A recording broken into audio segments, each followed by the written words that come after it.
rápidamente las características generales de la obra de Montale que nosotros estamos estudiando, que estamos presentando, que es Ocidisepia, y luego vamos a hacer una lectura comentada de los poemas, de algunos poemas, los más renombrados, los más conocidos de esa colección. Fernando Fraseto nos acompaña también en la clase de hoy y nos va a ayudar, digamos, en esa lectura comentada. Bien, retomando un poco lo de ayer, es importante que a ustedes les quede claro cómo con Montale, con Ungaretti, con Saba, pero bueno, nosotros estamos estudiando solamente la poesía de Montale, se inaugura en Italia una nueva estación poética. Una nueva estación poética que implica, como lo decía ayer muy bien de Benedetti a propósito de la antología de la antología Poeti d'Oggi, cómo a partir de esa antología se inaugura una época sin maestros, ¿no? Sin voces portadoras de una verdad que hasta entonces la poesía expresaba. Entonces, con Montale asistimos a una redefinición no solo de la concepción de poesía, sino de la idea de poeta que hasta entonces se había manejado en ese imaginario cultural italiano. Una idea de poeta que estaba muy vinculada a la tríada Carducci, D'Annunzio, Pascoli, que se asienta sobre todo en la idea del poeta abate.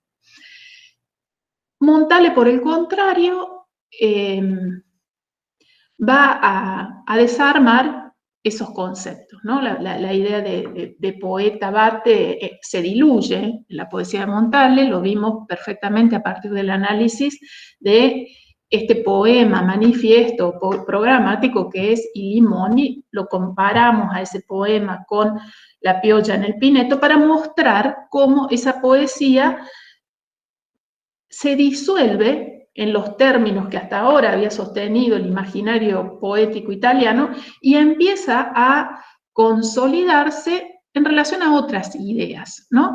Ideas que en el caso de Montale tienen que ver más con un pesimismo, con un profundo pesimismo propio del hombre moderno, propio del hombre del siglo XX que atraviesa particulares situaciones históricas. Bueno, eso por un lado. Por otro lado, también hicimos referencia, hicimos hincapié en el año de aparición de esta obra, 1925, todo lo que ese año lo que significa para la literatura italiana, ¿no? Es un año de redefiniciones, pero al mismo tiempo también es un año, en contexto político, de afirmación del ventenio fascista, o sea, de la dictadura de Mussolini. Eso hay que considerarlo porque el pesimismo de Montale nosotros lo leemos a la luz de esa época también.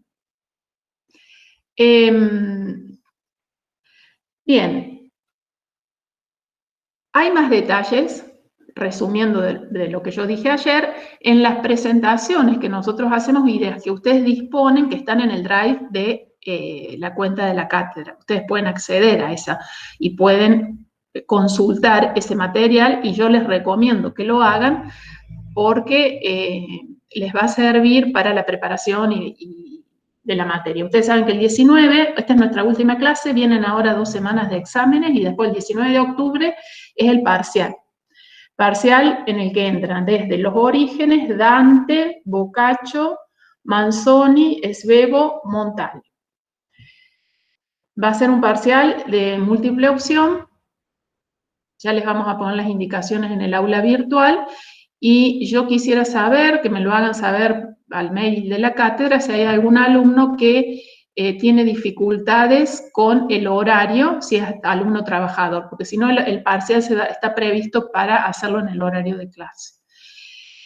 Bien, si no hay ninguna duda y ninguna pregunta, le doy la palabra a Carolina para que presente los aspectos técnicos y sistematice un poco los aspectos técnicos y poéticos de Osid y Sepia. Perfecto. Bueno, sí les voy a pedir que si no se me llega a escuchar bien o algo así, me avisen, porque a veces no tengo muy buena conexión, así lo puedo arreglar. Pero bueno, la idea en este ratito breve, voy a hacer una mínima presentación de huesos de sepia, o sí, sepia, bien corta, como para poder sistematizar, como decía, sí, algunos aspectos quizás y de la poética de Montale, que bueno, empezamos a ver ayer, pero que está bueno poder recuperar, sobre todo teniendo en cuenta que vamos a hacer esta lectura comentada en unos minutos. Un primer aspecto, bueno, importante, como decía Silvia, es en qué año apareció la obra, 1925, la primera edición. Tenemos una segunda edición de 1928, que es importante rescatarla porque van a sumarse en esa segunda edición 6 poemas más. Viento y banderas, pajitas asomando en el muro, Arsenio, los muertos, Delta y Reunión. Y ahí ya se va a ver completa en cierta forma la obra que, bueno, nosotros ahora estamos trabajando y leyendo. Hay algunos puntos interesantes a tener en cuenta, quizás más técnicos, como les decía. Lo primero es que el orden de estos poemas, como nosotros lo encontramos en la obra que leemos, ¿no? No sigue un orden cronológico, ¿sí? No es una colección de poemas. Perdón, justo estoy ingresando gente. Es una colección, ¿no? de estos poemas que Montale escribe entre 1916 y 1925. De hecho, el primero que la escribe es Sestear, pálido y absorto, y está ubicado casi alrededor de la mitad de la obra, ¿no? Sí, es importante tener en cuenta eso. Son distintos poemas que se compusieron entre 1916 y 1925.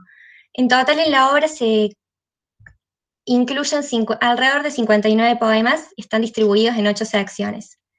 In limine, movimientos, poesía para Camilos Bárbaro, sarcófagos, otros versos, huesos de jibia, Mediterráneo, mediodías y sombras y riberas. Si se fijan, es muy variada la cantidad de poemas que se incluye en cada sección. De hecho, In limine y Ribera funcionan más o menos como si fuera una introducción y una conclusión al libro, a esta colección de poemas, y en los demás varía muchísimo la cantidad de poemas que se incluyen. Tenemos movimientos con 4, otros versos simplemente con 2. El que contiene mayor cantidad es Y huesos de jibia, que justamente da nombre a la obra. Un tercer aspecto también importante en relación a estos poemas tiene que ver con la extensión. Hay poemas de extensión muy variada, van a ver que hay algunos de simplemente 2 estrofas y algunos que son muchísimos más extensos. Los más extensos en general se encuentran en la sección Mediterráneo. Y por último, antes de pasar quizás más a la poética, es importante tener en cuenta que no todos los poemas, muy pocos, llevan título. Por eso al momento de buscarlos en la obra van a ver, quizás si pudieran leer alguno, espero que hayan podido leer los que vamos a trabajar hoy sobre todo, que muchos de ellos no llevan poema y está bueno reconocer que los nombramos con el primer verso, ¿no? Así que si decimos, no sé, Sester pálido y absorto, por ejemplo, no es el título del poema, sino que es el primer verso. Pero bueno, es un pequeño dato técnico para tener en cuenta, porque muchas veces uno entra al libro pensando que todos tienen título y en realidad no es así, sino que la gran mayoría no lo lleva. Bien, vamos a recuperar ahora 3 aspectos fundamentales de la poética de Montale que van a estar reflejados en Huesos de Jibia. Hay muchísimos más, yo elegí centrarme en estos 3 porque creo que son los más importantes. Todo lo que tiene que ver con el pesimismo, con el paisaje y con la cuestión del poeta y de la poesía. Como hablamos ayer un poco y como Silvia presentaba hace unos minutos, la cuestión del pesimismo es central para la obra, teniendo en cuenta sobre todo el contexto en que todos estos poemas fueron compuestos, ¿no? Todo lo que fue la Primera Guerra Mundial y el ascenso del fascismo. De hecho, Montale participó en la Primera Guerra Mundial, quizás no de manera tan activa, si se quiere, como otros poetas, como Ungaretti, por ejemplo, que estuvo en primera línea en la trinchera, pero sí participó, y todo este conflicto bélico influenció en este pesimismo, ¿no? Lo mismo que el ascenso del fascismo. Seguramente creo que lo mencionaron ayer en 1925, e incluso Montale firma un manifiesto antifascista, que es el mismo año en que se publica la obra, ¿no? Es bastante interesante poder ubicar todo este pesimismo en este contexto. ¿En qué consiste esta negatividad, en este pesimismo, en este mal de vivir? Si se quiere, ya lo vamos a ver en algunos de los poemas, la fragilidad del hombre, de la condición de la vida humana tan efímera. Lo que Montale hace en estos poemas es reflejar justamente esta condición trágica de la vida humana, cómo es tan precaria, tan efímera. Y es interesante por ahí pensar si hay una salida, ¿no?, a este pesimismo. Ayer hablamos un poco de esos momentos de milagros, bueno, Montale lo llama así como milagros, de revelación o de epifanía, esos momentos en que se permite acceder al sentido de la existencia, ¿no? Eso se ve, bueno, en Los Limones, por ejemplo, lo pudieron ver ayer, ese momento en que se produce esta epifanía, y es algo que también va a estar presente en otros poemas de Huesos de Jibia. Es importante por ahí tenerlo en cuenta al momento de entrar a la obra y de ir avanzando en la lectura de los poemas. Y es bastante interesante pensar si el pesimismo de Montale es un pesimismo cerrado o si hay alguna esperanza, ¿no?, si se quiere. La verdad es que muchísimos teóricos que tratan el tema. Scarpati, por ejemplo, menciona que en realidad sea una salida de ese pesimismo, sobre todo en el último poema, en Riberas, cuando se propone como una cierta esperanza, un cierto futuro. Pero bueno, eso me parecía interesante también para dejarlo, para que ustedes lo piensen a medida que vayan entrando en los poemas, ver si es un pesimismo cerrado o no. El segundo aspecto central de la poética, y que está muy relacionado con la negatividad y con el pesimismo, es la cuestión del paisaje, que también ya lo vinimos trabajando bastante ayer, pero me parecía muy interesante recuperarlo porque todos los poemas de Huesos de Jibia se van a ubicar en este ambiente, en este espacio de la Liguria, ¿no?, de las playas del Cinque Terre, donde Montale también pasó gran parte de su infancia. Tenemos otro aspecto por ahí importante de la biografía de Montale, ¿no?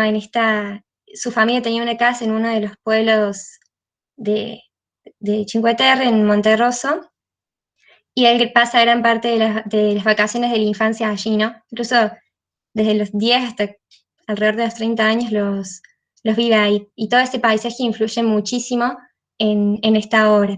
¿Cómo es este espacio de la Liguria? Lo central, como presentaba Silvia ayer, es la aridez. Es un espacio muy árido, muy desértico, muy seco. Siempre van a estar presentes vegetación asociada a esta sequedad, ¿no?, espinas, zarzas, animales también como víboras. Siempre está la presencia del calor, de lo seco, lo central de este paisaje, ¿no? También es muy importante el mar, el aroma salino, el aire que a veces aparece como un aire quieto, estático, un aire de vidrio. Ahí, bueno, en esa imagen pueden ver, por ejemplo, un paisaje de esta zona con esa aridez tan característica. Decía entonces el aire, como que puede presentarse ya sea de manera como estática, como un aire de vidrio, si se quiere, ya lo vamos a ver en alguno de los poemas, o como viento, que también es muy importante la presencia del viento en la obra. Y todo este paisaje tan árido, tan desértico, es importante, sobre todo porque también va a reflejar el pesimismo y esta negatividad de la condición humana, esta condición trágica del ser humano, que bueno, ya mencionamos como el primer punto de la poética de Montale. Es un espacio donde no hay prácticamente nada fecundo, si se quiere, ¿no? Es como muy seco, y esta sequedad también refleja esa condición humana tan frágil, tan efímera, tan negativa y pesimista. Un último elemento interesante, si se quiere, de esta naturaleza y que está muy presente en la obra es el sol, ¿no? Como a medida que ustedes vayan leyendo los poemas van a ver que el sol, si se quiere, en general en muchos de los poemas está ubicado como en el cenit, ¿no? El mediodía es central para esta poesía. Aunque hay algunos poemas en que también se lo ubica, ya sea en el atardecer o en el amanecer, siempre el mediodía y el calor del sol también están muy presentes. Y esta fragilidad de la condición humana asociada a la naturaleza también se hace muy presente ya desde el título, como hablábamos ayer, ¿no? Huesos de Jibia, que bueno, explicaba Silvia la jibia cómo es este molusco y cómo los restos de este molusco los arrastra el mar y son quedan sobre la playa. Y creo que también el título ya es bastante sugestivo de todo lo que la obra presenta, ¿no? Como estos restos que el mar arrastra, que nos muestran algo que alguna vez tuvo vida, pero que ya no la tiene. Es bastante interesante pensar a la obra desde el título, como es, creo yo, muy sugestiva de todos los poemas que contiene. Sobre todo, perdón, Carolina, porque esto que vos bien decís en relación al paisaje funciona en toda la obra como correlato objetivo. Hay que tener muy en cuenta este recurso estilístico que utiliza Montale, que lo trae de Eliot, y que reemplaza al símbolo o a la alegoría, ¿no? El correlato objetivo es este recurso mediante el cual se nombra un objeto y ese objeto se construye o se constituye como el depositario de una emoción. No se explica nada, solamente se lo nombra. El mismo título de la obra, Huesos de Jibia, es un correlato objetivo. Entonces, esto es muy importante también para la poética de Montale. Perdón, no sé si se iba a decir o no. No, no hay problema. Gracias, Silvia. Sí, incluso también es lo que quizás a veces la hace difícil de leer, ¿no? O un poco compleja. Pero bueno, es sí muy, muy importante. Gracias. Y algunos elementos de la naturaleza que están muy presentes, la verdad es que muchísimos, yo ya fui enumerando varios, pero creo que hay muchos que son importantes por ahí recuperar. Tenemos, bueno, el mar. Es muy interesante porque toda una sección de poemas eh, toma justamente el nombre del mar, ¿no? Mediterráneo. Es el mar como un espacio donde está presente la vida, ¿no? Pensándolo desde lo que es los huesos de Jibia. Y también el mar como un espacio de movimiento. Es interesante pensarlo así. Y otros tres últimos elementos, hay muchísimos más, yo simplemente tomé estos cuatro porque me parecen interesantes y es interesante seguirlos también en la progresión de los poemas. Tiene que ver, bueno, con el viento, como les mencionaba, el aire a veces aparece como un aire quieto o estático y a veces como viento, que también se asocia mucho a todo lo que es la música. Ayer mencionaba Fernando Creo de Corno Inglese, uno de los poemas, bueno, donde está el viento también como este movimiento que puede, si lo leen, como el viento tañe el corazón y alude mucho a la música. Y el último también que van a ver que se repite mucho es la presencia del muro y del huerto. De hecho, en Los Limones ya está presente. El huerto como un espacio, si se quiere, más fecundo, de cierta forma, un espacio donde hay algo más de vida, en contraposición a toda esta sequedad del paisaje, pero que siempre está rodeado por un muro. El muro como un límite que el ser humano, que el hombre no puede traspasar. De hecho, hay uno de los poemas, perdón que lo cite tanto, pero me parece que está muy bueno, es Sester Pálido y Absorto. Voy a leer un parrafito nomás, una estrofa, porque me parece que refleja muy bien esta presencia del huerto y del muro. Y dice así: caminando bajo el sol que deslumbra sentir con triste maravilla cómo es la vida entera y su penuria en este andar bordeando una muralla que encima tiene trozos filosos de botella. Parece que refleja muy bien, ¿no? Como este límite, este muro, la vida es andar bordeando esa muralla y nunca quedarse siempre en la sequedad y no llegar a esa fecundidad. Pero bueno, es interesante porque todo lo que es el huerto y el muro se va a repetir y va a estar presente en varios de los poemas. Y el último punto de la poética que me parecía importante recuperar, hay muchos más, pero me quedo con estos tres, es la concepción de la poesía y del poeta. Como hablábamos mucho ayer, Montale no considera al poeta como un poeta bate, sino como un poeta, como un sabio desencantado, por decirlo así. El poeta no va a construir una realidad en la que uno puede evadirse, no busca la evasión de la realidad, sino que al contrario, lo que se busca es poder usar a la poesía como una forma de comprensión de esa realidad.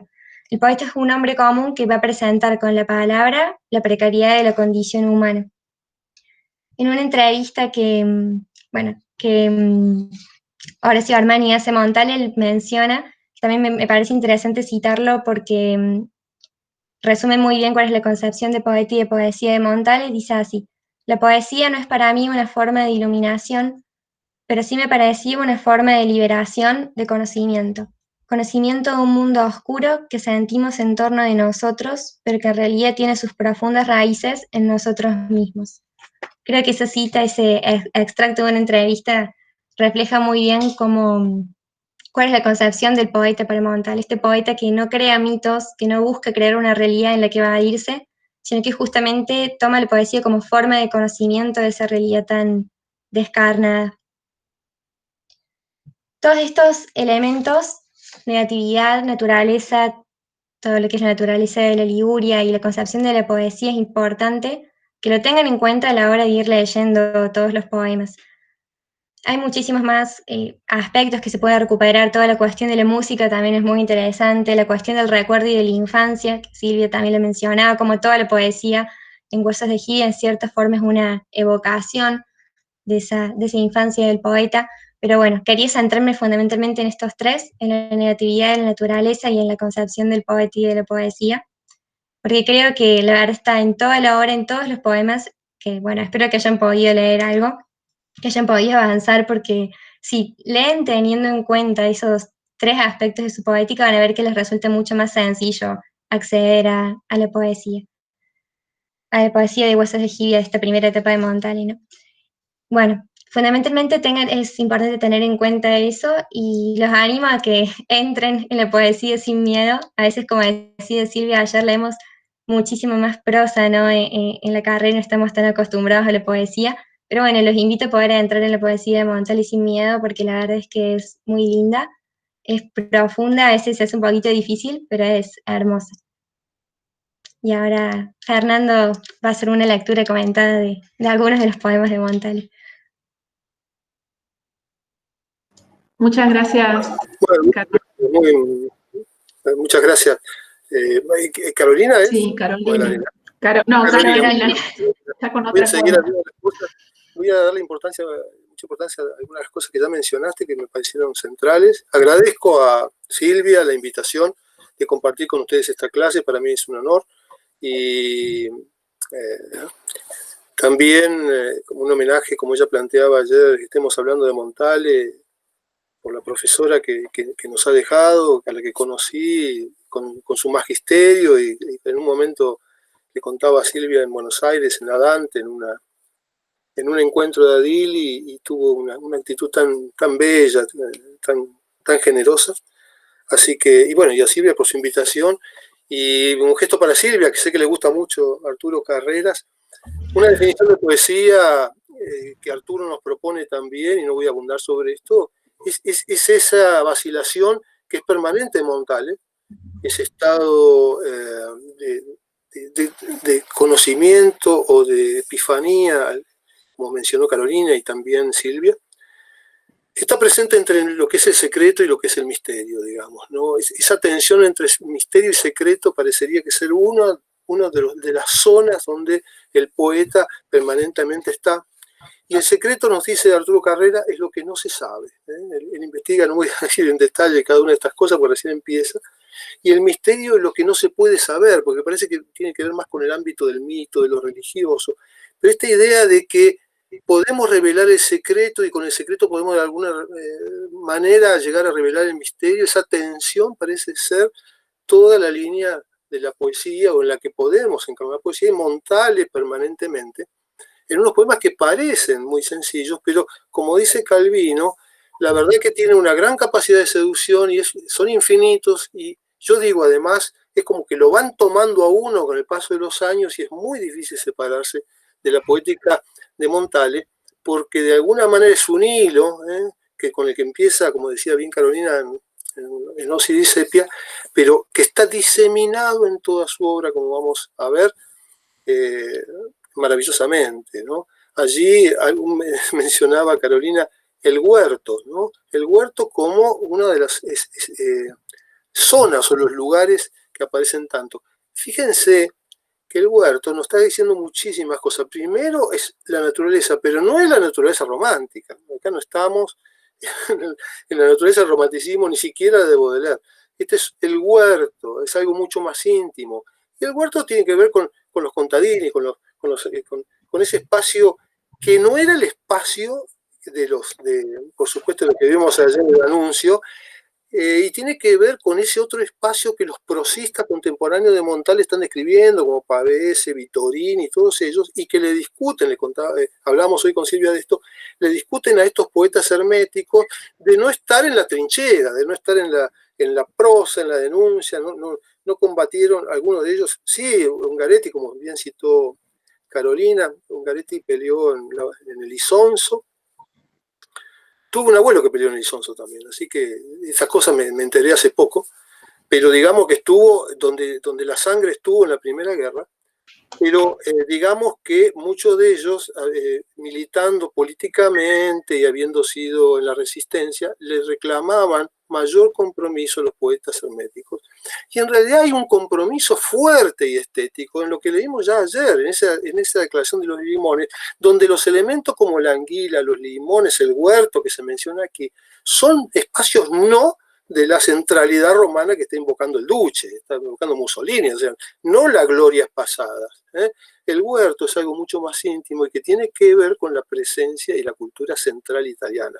Hablamos del huerto y yo les mencioné ayer cómo es el laurel de Petrarca, el laurel de los grandes poetas o el que está invocando D'Annunzio, en realidad Montale lo vuelve a mencionar, lo hace varias veces, en una mujer increíble que él recrea, Dora Marcus, un poema muy extenso, y al final dice, tu leyenda, Dora, está escrita, y dice algunos versos, está escrita, eso me olvidé decirles ayer, en el siempre verde laurel del condimento, o sea, el laurel ahora es tuyo, o sea, pone el laurel en una Dora Marcus, que es la nueva Laura o la nueva Beatriz en la Italia, que está amenazada por el fascismo, porque la atmósfera asfixiante de Ravenna la vamos sintiendo.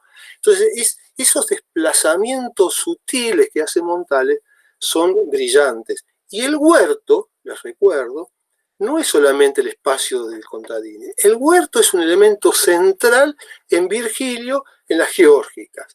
Y el huerto era un símbolo de la Roma republicana porque Escipión el africano, antes de ir al Senado, estaba cultivando las coles y lo consultaban ahí entre el huerto a ver qué decisiones había que tomar. Entonces, parece una figura, digamos, sencilla, pero está llamando a toda la tradición con estos símbolos que está reescribiendo nuevamente el poeta.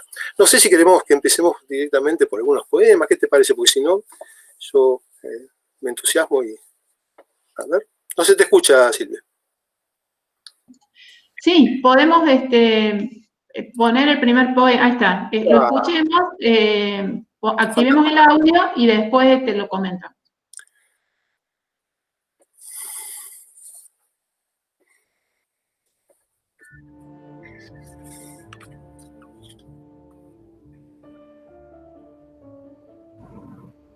Non chiederci la parola che squadri da ogni lato l'animo nostro informe e a lettere di fuoco lo dichiari e risplenda come un croco perduto in mezzo a un polveroso prato.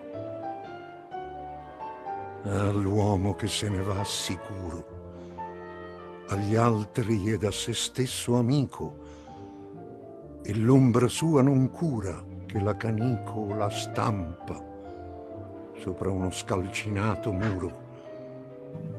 Non domandarci la formula che mondi possa aprirti, sì, qualche storta sillaba e secca come un ramo.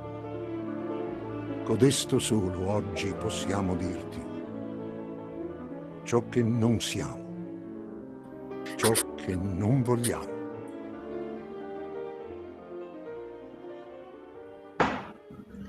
Bien, si quieren leo también en la versión español porque como a lo mejor algunos estudiantes no han podido leer, así entramos en el significado del texto. No nos pidas la palabra que escrute íntegramente nuestro ánimo informe y con letras de fuego lo revele y esplenda como flor de azafrán perdida en medio de un campo polvoriento. Ah, el hombre que se marcha seguro de los demás y de sí mismo amigo, y no cuida su sombra que el ardiente calor graba sobre un descascarado muro. No nos pidas la fórmula que pueda abrirte mundos, si alguna contrahecha sílaba, seca como una rama. Esto solo podemos hoy decirte, lo que no somos, lo que no queremos. Bien. Bueno, este poema, si me permitís, Silvia, sí, decir algunas cosas. Este poema es tan central como fue I Limoni, que leímos ayer. Es un poema clave en el hermetismo italiano y tiene una cantidad de claves europeas y contemporáneas cuando es emitido que hacen de este poema un poema increíble. Primero porque está escrito en la década del 20, ¿no? Como bien situó Carolina, Ossi di Seppi. Pero además de eso tiene esa capacidad que tiene la poesía y algunos poetas que ustedes, si han estudiado Rimbaud, lo tienen, la carta a un vidente, esa capacidad de evidencia, esa capacidad de prefigurar lo que va a venir, es eso que Aristóteles decía de la poesía con respecto a la historia, ¿no? ¿Y por qué? Porque aquí estamos entre guerras todavía, y ayer veía eso, no lo comenté, pero yo percibo, más que sentir, en I Limoni y en otros poemas, una lectura de toda la poesía contemporánea europea, que por supuesto lo hizo Montale, es un gran estudioso de la literatura europea, sajona, anglosajona, la española, Góngora y a todos, traductor además. Pero hay un poema, uno de los poemas claves o videntes es The Second Coming de Yeats, el poeta irlandés, poeta que a mí me gusta mucho, pero más allá de gustos personales, es un poeta clave en la estética para pensar que Rapin fue secretario de Yeats, por ejemplo, y es el antecesor de Eliot, pero además empezó siendo posromántico o romántico tardío y murió en el 1936. Entonces su poesía, que empieza con lo gaélico, tiene al final de su vida una poesía que está totalmente integrada a este sentimiento europeo. Él tiene un poema que se llama Second Coming, The Second Coming, que de alguna manera está viendo entre guerras un anticristo o una bestia que está a punto de nacer, luego de enumerar la esterilidad. O sea, enumera la esterilidad en que está Europa y dice, bueno, después de esto, los mejores, me acuerdo un verso traducido, pero los mejores carecen de toda convicción y los peores están llenos de intensidad, están apasionados, pero digamos, sin duda alguna revelación está cerca, sin duda, pero muestre primero, esa esterilidad es la que aparece ayer solamente mencionado como hace Montale, ¿no? Que dice disturbada divinidad. ¿Se acuerdan ustedes de Limoni ayer? Entonces, esa esterilidad, como bien señaló una de las características que tiene Montale, lo señaló Silvia, lo señaló Carolina, acá está concentrada y presente. Y yo diría, leemos este poema y inmediatamente, o no inmediatamente, recordamos las palabras de Adorno, que vendrán después. No es posible, no sé si son exactamente estas, no es posible. ¿Cómo hacemos cultura o qué hacemos después de Auschwitz? ¿Cómo es posible escribir después de Auschwitz? Esto lo está diciendo ya Montale en este poema. Digamos, las personas que comandaban campos de concentración como Auschwitz y otros eran personas cultas que escuchaban en el medio del trabajo, después del trabajo, a Beethoven y sabían muchísimo de filosofía y, digamos, y poesía alemana y europea, y que coleccionaban cuadros. Como dice Adorno, ¿qué escribimos después de Auschwitz? De alguna manera ese malestar que ya las vanguardias nos estaban dando, aquí, con toda su humildad, pero una fortaleza increíble, lo propone desde la negatividad Montale. Este es un poema donde Calvino dice la negatividad desde la ausencia se define desde el no, de una definición desde la negatividad, pero es como que tenemos que ser todos de nuevo. Tenemos que no, sí, una cosa antes porque justo dijiste, y no quiero que se escape, que esto me parece muy importante, esta alusión sutil al contexto histórico que Montale como bien lo señala Fernando, se adelanta, pero fíjense que acá hay un verso que nos permite a nosotros de alguna manera pensar en ese contexto. Esto solo podemos hoy decirte, ¿no? Ese hoy que está ahí en el oggi possiamo dirti, ¿no? Como es una palabra que hace alusión a un contexto fuerte, a un contexto histórico muy pesado, como fue el fascismo en Italia, ¿no es cierto? Entonces, esta precariedad de la palabra poética que está justamente amenazada por por todo este contexto bélico, político, dictatorial, que se ve, que se vislumbra sutilmente en el texto, ¿no? Y que tampoco podemos afirmarlo con total claridad, pero sí está esa sutileza ahí, permitiendo establecer alguna relación. No quería... Sí, fantástico. A lo que está diciendo Silvia, fíjense que esto es original. En el original del poema de Montale hay una cursiva para señalar los dos no del verso final, lo que no somos, lo que no queremos. Hay un énfasis montaliano, que es la definición por la ausencia, por la negatividad. Pero dice, no nos pidas la palabra, no nos pidas la palabra que escrute íntegramente nuestro ánimo informe, porque esa palabra no está. Pero además ya estaban en las vanguardias, están diciendo, están disolviendo el lenguaje.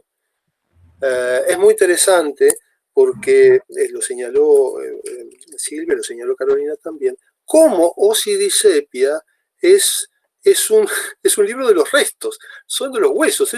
Cada uno de estos poemas es un hueso, es un fragmento, pero diríamos con Lucy, y lo diríamos también con Calvino, que no solo es un fragmento, sino que no un fragmenti, sino un frantumi. Es decir, son los fragmentos, pero de lo roto, de lo que se está rompiendo, lo que está abandonado, lo que se está disolviendo, casi lo que se abandona, lo que se rompe, lo que ya ha dejado de vivir, porque son los huesos de la sepia. Entonces no es que elegí una sepia que encima no es un animal clásico, sino que los huesos que quedan en los restos de la playa. Entonces, estos pequeños huesos, estoy armando mi mundo, dice Montale, con los restos, pero no con fragmentos, pero no con fragmentos, sino con los fragmentos, algo menor. Y por eso es como que va construyendo este mundo desde la esterilidad. El paisaje ayuda, pero está extremado en el mismo sentido que hace Leopardi, digamos, cuando, como hablaba yo ayer, que fíjense, yo hablaba ayer de Leopardi, que es la ginestra, odorata ginestra, dice Leopardi, contenta dei deserti, me parece un piropo. Está en el medio de la lava y ella vuelve a salir sin ninguna discusión moral, sin sentirse vanidosa ni nada, sabiendo que en cualquier momento puede volver a morir, que el dolor y ese es el destino del hombre. Eso está acentuado por Montale cuando ustedes ven allí y esplenda como flor de azafrán. Esa flor de azafrán, letras de vuelta, perdida en el medio de un campo polvoriento, es un correlato objetivo y es la misma imagen que la ginestra de Leopardi perdida en el medio de la lava del volcán Vesubio. La canícula, ¿no? El ardiente calor, señalaba bien Carolina sobre el cenit, el sol que más pega, que agrede, digamos, ¿no? Que ilumina, al que hay que resistir. De alguna manera siempre hay una resistencia al paisaje, pero el paisaje que habla de mi condición humana, eso está presente permanentemente. Lo vamos a ver después, tal vez alguna mención al Mediterráneo, ¿sí? A mí me parece, no sé. A ver. Si podía. No, que me parecía interesante también las inversiones que se dan a veces de anteponer el adjetivo, ¿no? Ardiente calor, como decisiones estéticas, polveroso prato, Sí. decisiones estéticas que toma Montale, ¿no? Para tener presente también, esto se puede ver en todos los poemas, algo que quiero remarcar, que lo decíamos ayer, con respecto a la lengua, ¿no? Montale, su posición es, o sea, lo que quiero que tratemos de entender es que no es un vanguardista que rompe todo, ¿no? Sino es un poeta que, como bien decía Fernando, con los restos se instala en la tradición, ¿no?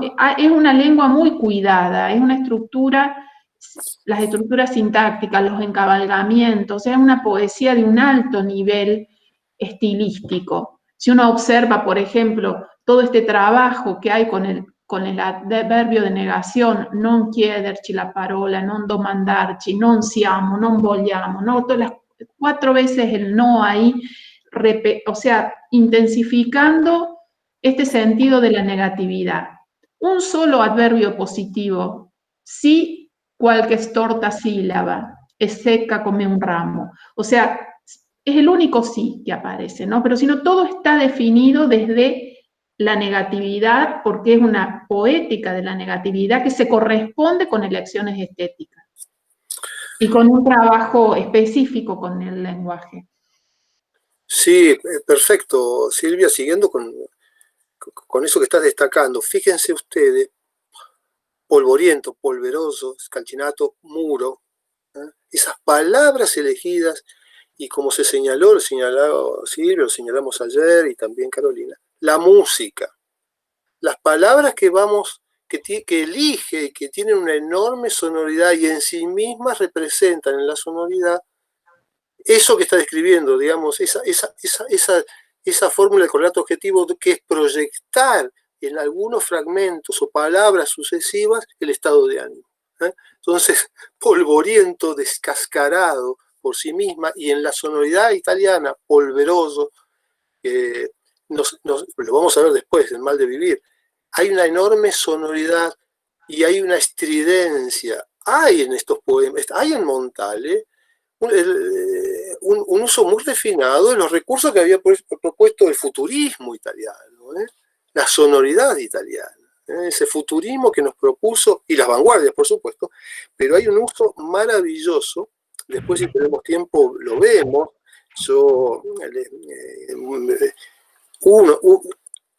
Cuando veamos tal vez el mal de vivir, pero en estas palabras también está. No son palabras, no es una poesía serena,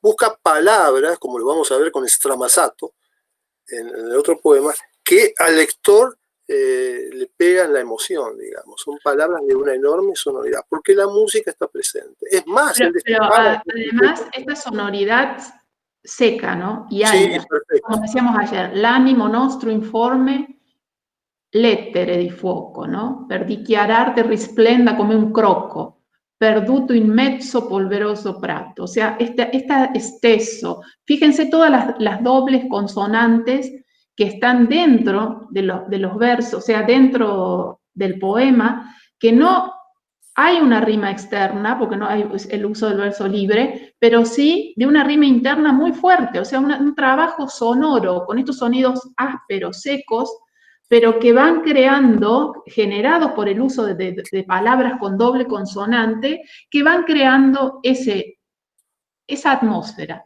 de aridez, ¿no? Piensen en Eliot, en La tierra devastada, en La tierra baldía, y piensen en la aridez que Montale crea en este pequeño poema. Al mismo tiempo, me parece interesante también destacar el uso de la ironía que el poeta hace en la segunda estrofa, l'uomo che ne va sicuro, ¿no? Mientras él se describe como alguien informe en el sentido que su alma no tiene certezas, como un ser desolado en un mundo que no le da ninguna posibilidad de verdad, sin embargo, él irónicamente hace una alusión al hombre que va seguro, que camina seguro. Es una clara alusión al burgués, al hombre común, al hombre que no se cuestiona demasiado las cosas, ¿no? El hombre que se marcha seguro de los demás y de sí mismo amigo, y no cuida su sombra. que el ardiente calor graba sobre el descascarado muro. Esa sombra, para mí esa palabra tiene un peso importante también, ¿no? Es una alusión a Pirandello, a la sombra del difunto Matías Pascal, esa palabra que advierte sobre ese principio oscuro del hombre, ¿no? Que todo hombre tiene, que no es, el hombre no puede ser nunca ese hombre seguro que camina levemente por la vida, ligeramente, sin preguntarse algo, ¿no? Hay un juego irónico ahí, en esa alusión que, bueno, que está sobre todo plasmada en esa segunda estrofa.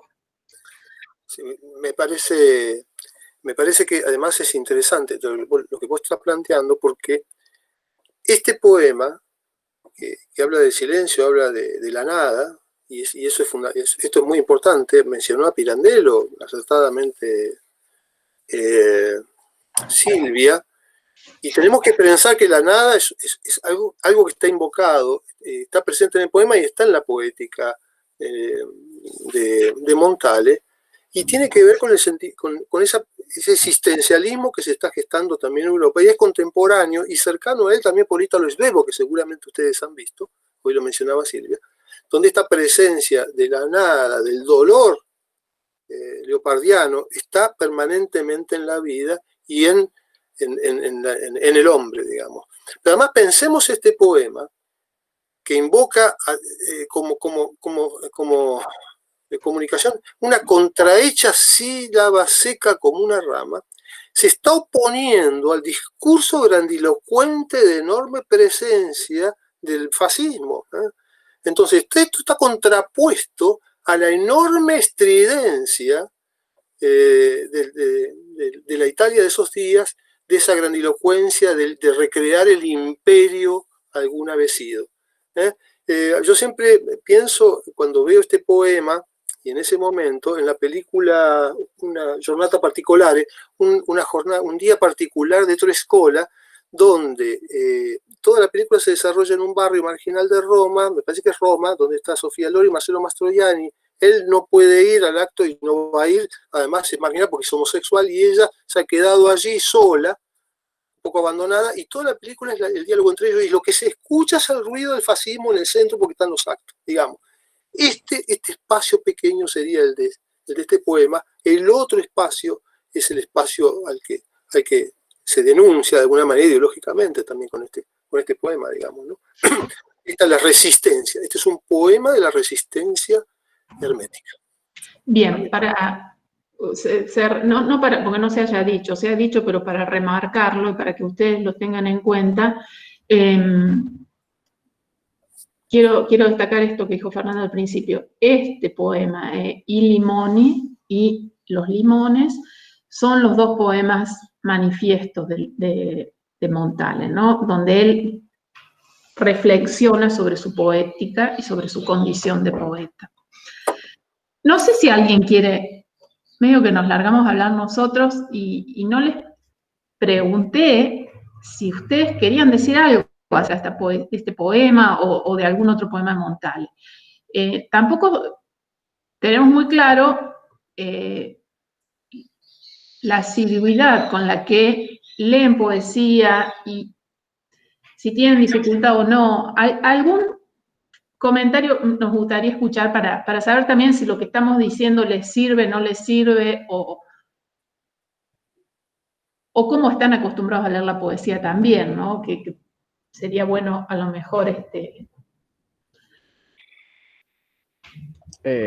Yo en mi caso, profe, no, quizás por la carrera, o sea, no estoy muy acostumbrado a leer poesía, pero sí sirve lo que están diciendo, lo que están comentando. Si no, como que por ahí yo, al menos en mi caso, me pierdo sin los comentarios. Solamente es poesía y es muy linda, pero sin los comentarios no llego a comprenderlo. No se puede comprender. Bueno, o sea que este ejercicio que estamos intentando poner en práctica tiene valor, digamos, tiene una Claro. utilidad. Sí, yo, por ejemplo, pensaba en lo que decía el profe Fernando del contexto que se puede ver en lo de lo que no somos, lo que no queremos, y ese no que está en en cursiva y se diferencia. Por ejemplo, eso yo no me habría dado cuenta sin el comentario.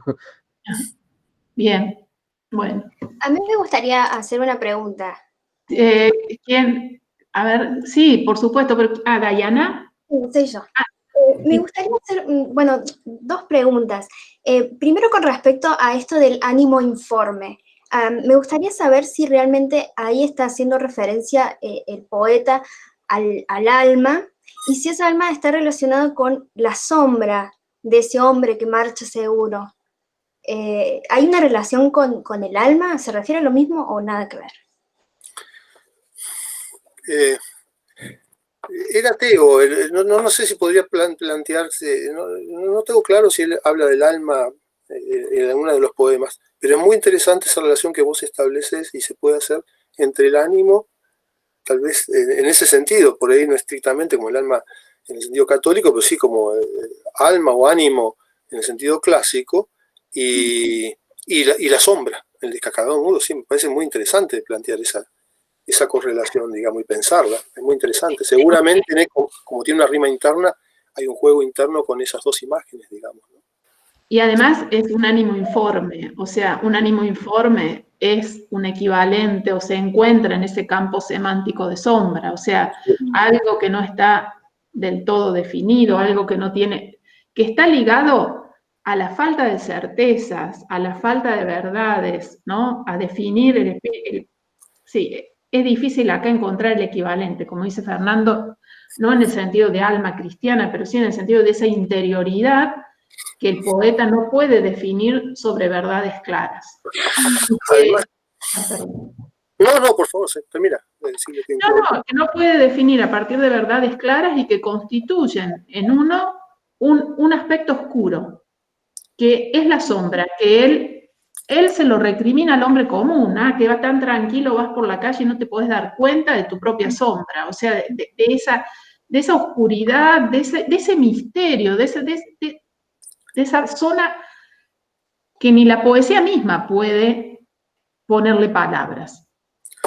Además es muy interesante, la sombra es muy importante en la poesía italiana, en la poesía clásica, porque las sombras hablan, las sombras reaparecen y dan cuenta.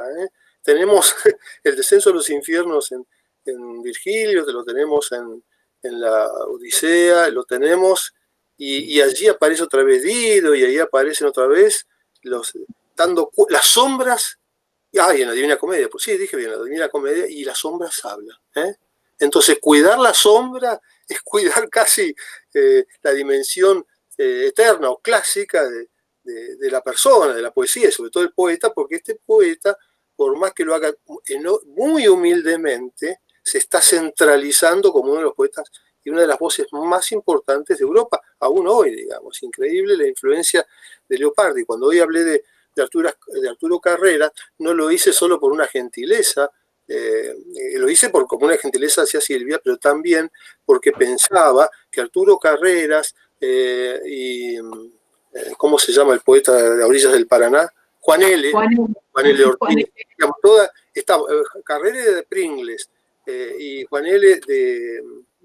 desde el Paraná, pero así como hay una literatura en los márgenes, como está Borges allí queriendo llegar al centro desde el arrabal, toda esta poesía es enormemente renovadora contemporáneamente en Argentina, y hay una lectura allí de esta poesía también, no solo de Montale, se ve. Entonces, Januzzi está muy influenciado por Montale. Entonces, los invito a ustedes a pensar esta mirada tan metafísica y profunda de la naturaleza que hacen nuestros poetas argentinos, y de pensar en esta reescritura de la naturaleza, este correlato objetivo, como bien decía Silvia, que ya está en el título, que hace el poeta, y que Juan L. Ortiz y que Arturo Carreras también lo están haciendo, una poesía que parece sencilla, parece una descripción de la naturaleza.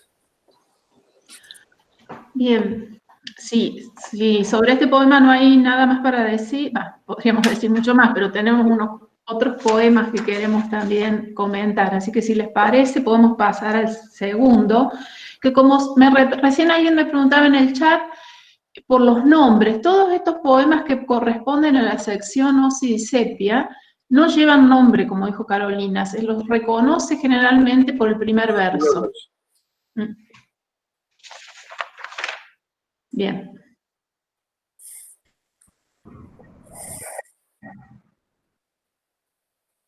La anterior grabación era de Vittorio Gassman, me parece, ¿no? ¿Puede ser la anterior? Ah, no sé.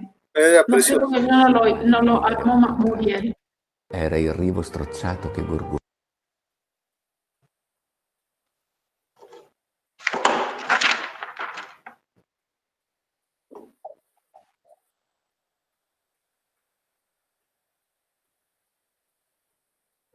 Spesso il male di vivere ho incontrato. Era il rivo strozzato che gorgoglia, era l'incartocciarsi della foglia riarsa, era il cavallo stramazzato. Bene non seppi, fuori del prodigio che schiude la divina indifferenza, era la statua nella sonnolenza del meriggio e la nuvola e il falco alto levato. Bien, lo leo en español para que, como hicimos recién, y después. La pena de vivir a menudo he encontrado. Era el arroyo estrecho que borbota. Era el enroscamiento de la hoja. Reseca, era el caballo desplomado. Bienes no conocí, más que el prodigio que ofrece la divina indiferencia. Era la estatua entre la somnolencia de la siesta y la nube y el halcón alto alzado. Bueno, que comience diciendo yo algo, Silvia. Sí, es lo mismo, sí, como quieras. O si querés, como quieras vos.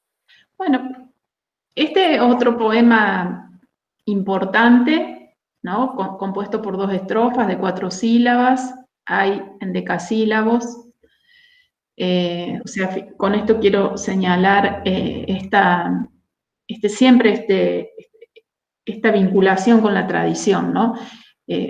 Todo este trabajo de rima interna, aunque acá hay algunas rimas en incontrato, stramazzato, levato, pero toda una sonoridad que se complementa entre la rima externa y esta rima interna, que como pasaba con el poema anterior, elaborada a través de la elección de palabras con dobles consonantes típicas, ¿no?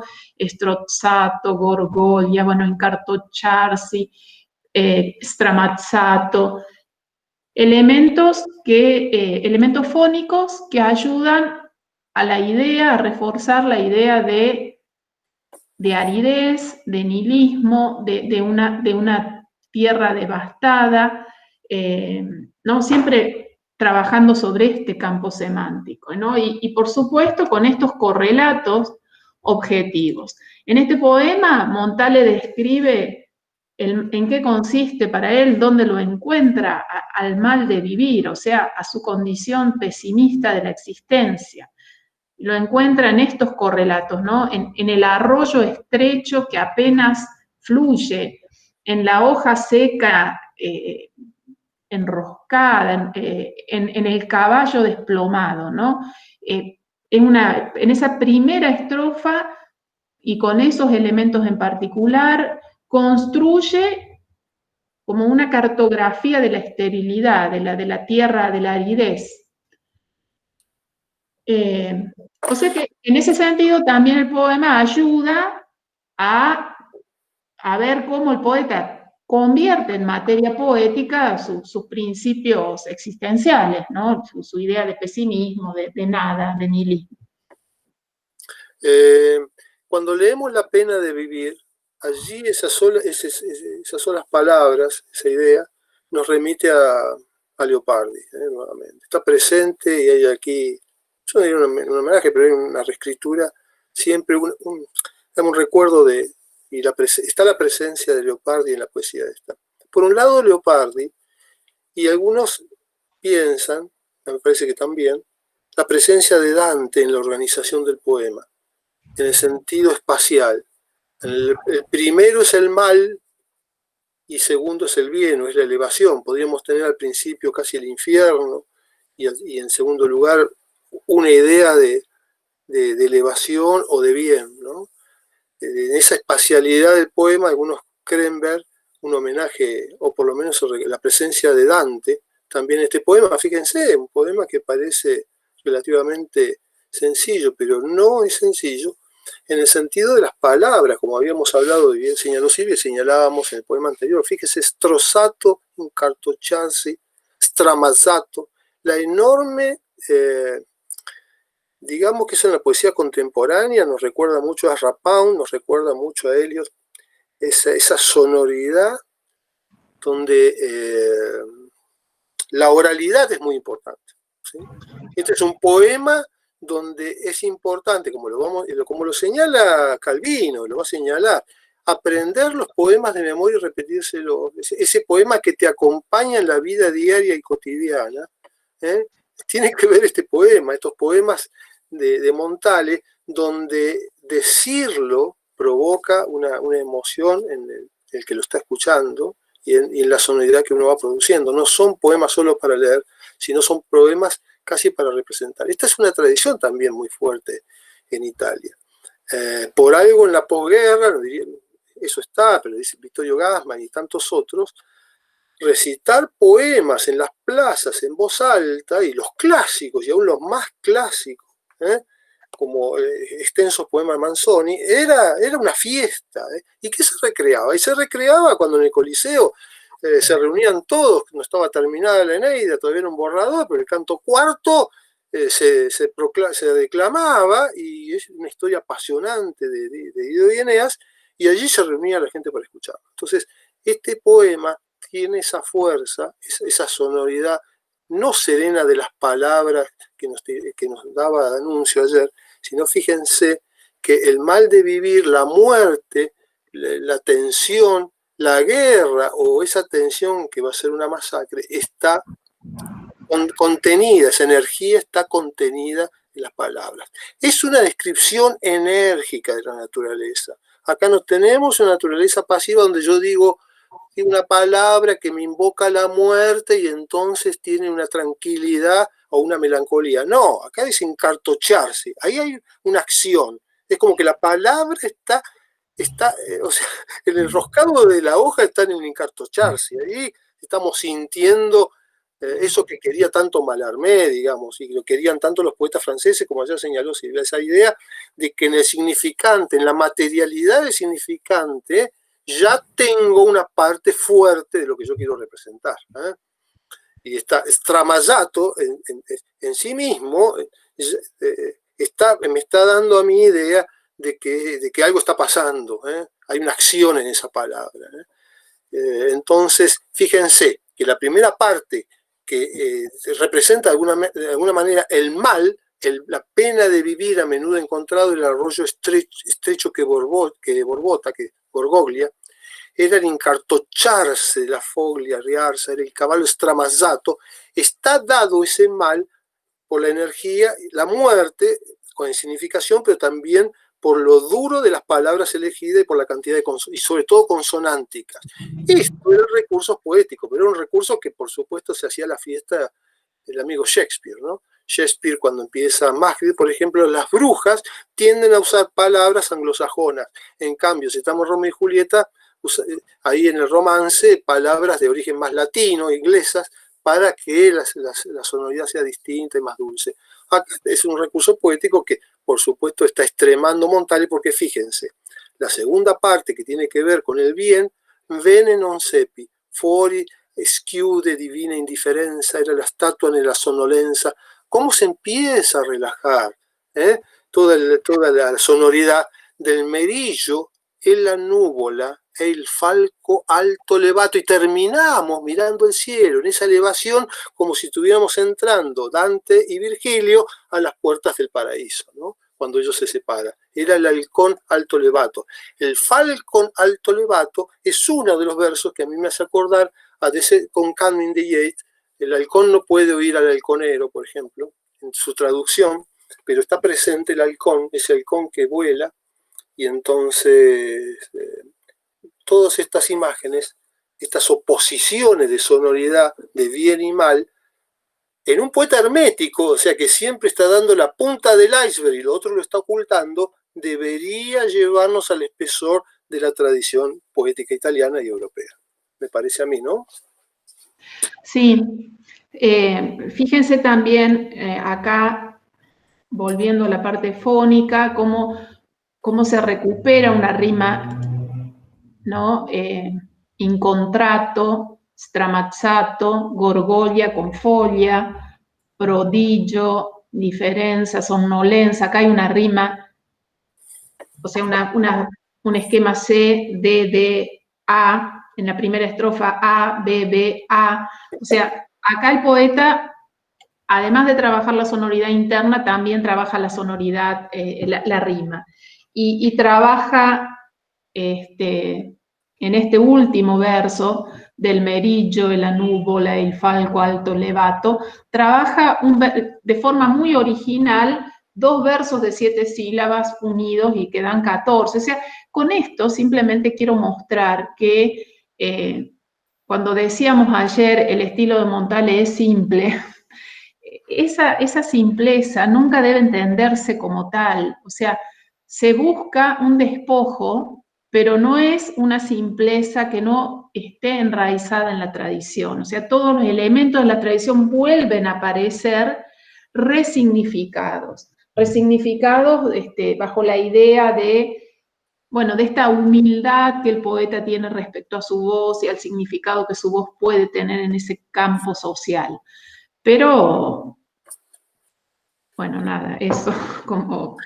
Sí, este gusto por esta elección de las palabras con enorme sonoridad atraviesan la poesía de Montale.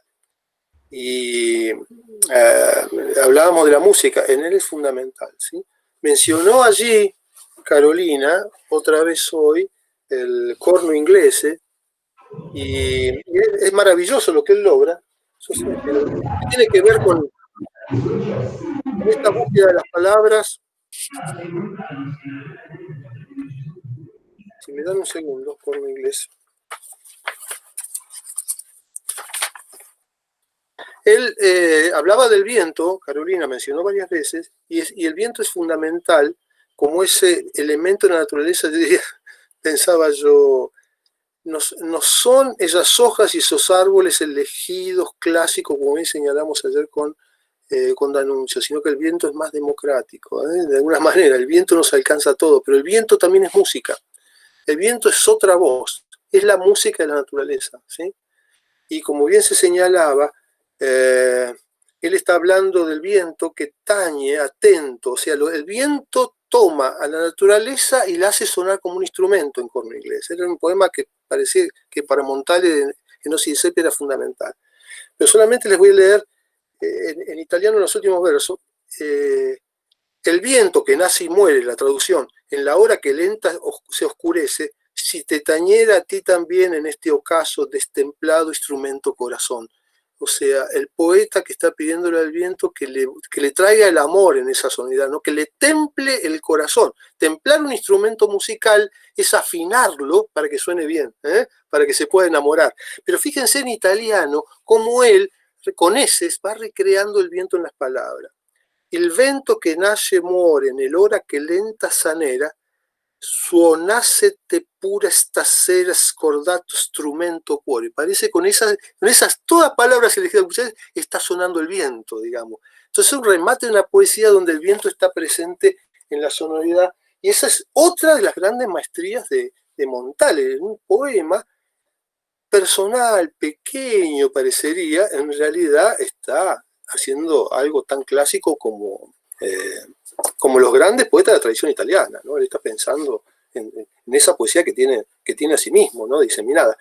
Y aquí, si me permiten un segundo, yo siempre, con estas palabras tan fuertes, stramazzato, strozzato, para hablar del mal y del infierno, yo recordaba un poema que les sugiero que lean, que es maravilloso, que se llama Piccolo Testamento de Montale. Está en otro libro, creo que está en las ocasiones, pero no estoy seguro, me parece que no.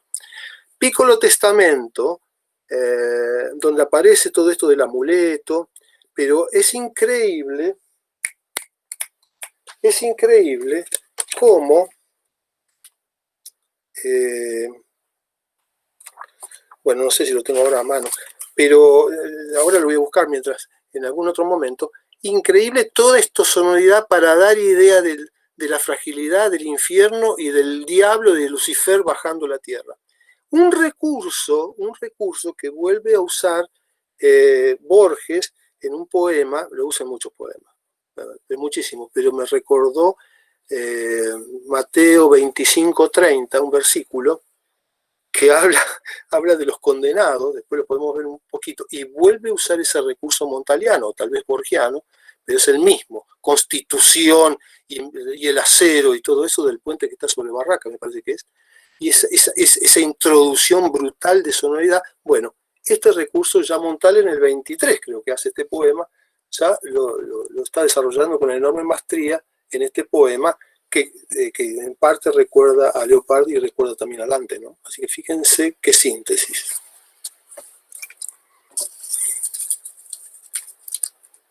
No te escucho, Silvia. No se te escucha, Silvia. No, digo que te mande Piccolo Testamento por WhatsApp, ahí lo tenés si querés. Sì, questo verso non seppi fuori del prodigio che schiude la divina indifferenza, ¿no? Esta situación acá de indiferencia divina, también que a Montale...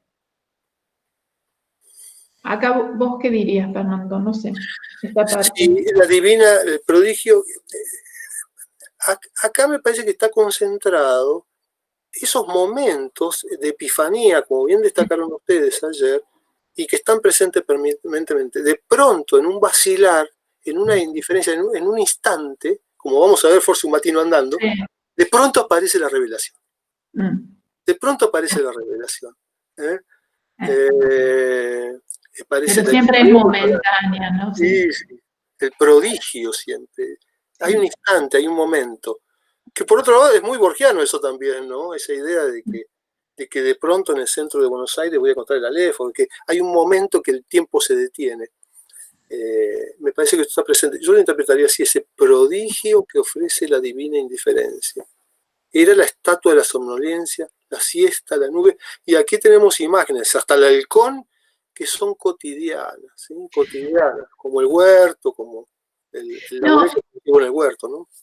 Hay alguien que pregunta si es una revelación negativa. No, en el sentido de lo epifánico en Montale me parece que es la posibilidad de encontrar en un instante un respiro, ¿no? Eso que decíamos ayer a propósito de los limones, la posibilidad de encontrar esa unidad con la naturaleza, la posibilidad que por un instante encontrar un descanso, una suspensión al mal de vivir. Me parece que a eso se refiere sobre todo. Y en ese sentido no creo que sea negativa, creo que sea, bueno, positiva simplemente en eso, pero no es un prodigio divino en Montale, porque no está la presencia, los dioses no garantizan un descanso, digamos, es una epifanía humana propia. Pero además hay bienes no conocí, o sea, el único bien que tengo es el bien de los sentidos, el percibir, y acá estamos en la correspondencia, el correlato objetivo, que es una forma más sublimada de la correspondencia bodeleriana, ¿no? Después lo vamos a ver en Pórtame il girasole, pero está... Baudelaire también están los sentidos, la percepción aquí, el prodigio que ofrece divina indiferencia, la estatua de la somnolencia de la siesta, porque en el momento de la siesta que tenemos esa vacilación entre, como bien lo decía el escritor argentino, bueno, no me voy a acordar, que era maestro de Borges, ¿no? Que ese Borges siempre habla de Macedonio Fernández, no es toda vigilia la de los ojos abiertos, Es ese sentimiento de irrealidad, pero donde percibimos esa magia, ¿no? Donde percibimos siempre mucho más y que no sabemos si estamos dormidos o estamos despiertos. La vigilia. Entre la somnolencia y la siesta, ¿no? Así lo entiendo yo. Sí. ¿Pasamos al próximo? Sería Forza un Matino andando.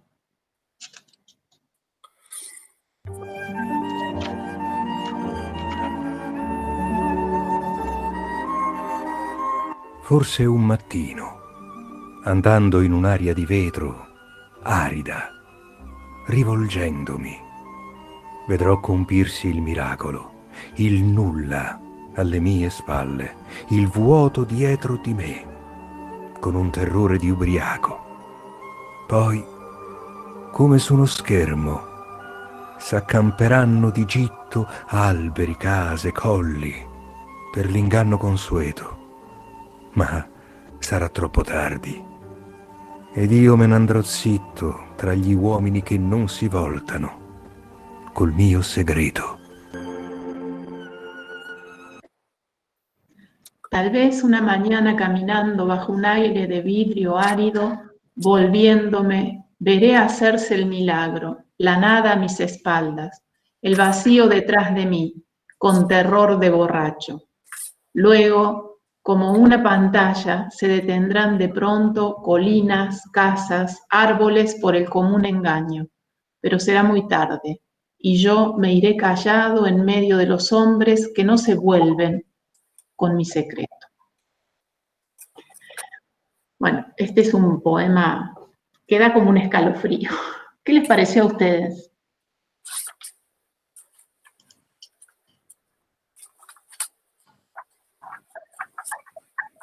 ¿Qué les parece? ¿Alguien podría hacer una paráfrasis de este poema? O sea, explicar un poco lo que dice Montale acá en verso. Profe, Sí. a mí me parece que como en relación al poema anterior también, que o sea, me está llamando la atención, ahora como que me llama la atención, que siempre, ahora me doy cuenta que cada vez que aparece la epifanía o el milagro, no aparece ninguna descripción como grandilocuente de lo milagroso, sino como súper la nada, el vacío, la estatua en el poema anterior, o simplemente un limonero, como el milagro. Yo creo que una compañera o un compañero dijo si había una correspondencia como que con el milagro como algo negativo. Y me parece que es por eso, ¿no? Creo que esa compañera o compañero estaba entendiendo más o menos lo mismo. El milagro siempre aparece como sin una descripción grandilocuente, ¿no? Como una descripción siempre. Sí, lo grandilocuente no tiene lugar en Montale. Todo lo que Montale lo plantea siempre en un registro, como decíamos ayer, más confidencial, más íntimo.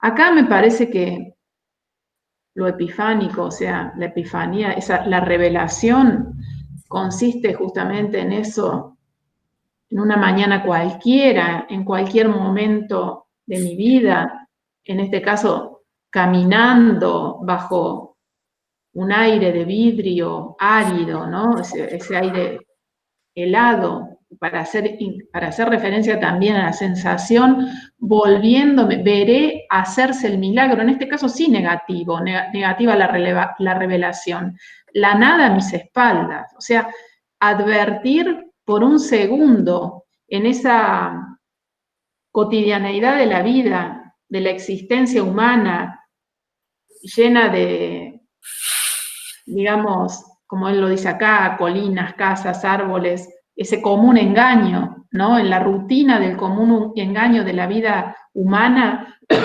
de pronto, por un instante me doy cuenta que estoy suspendido entre las nada. O sea, la nada que tengo por detrás, la nada que viene después, la existencia trágica, ¿no? La conciencia de la tragicidad de la existencia. Y me da un terror total, ¿no? Un terror de borracho. Sí. Profe, perdón, un comentario.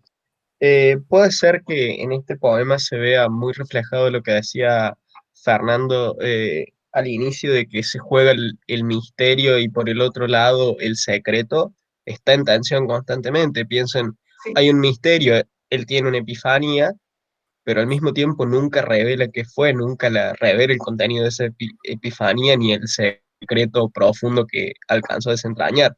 Sí, Al último termina diciendo que se vuelve y que se va a ir con su secreto. sí, me parece interesante eso.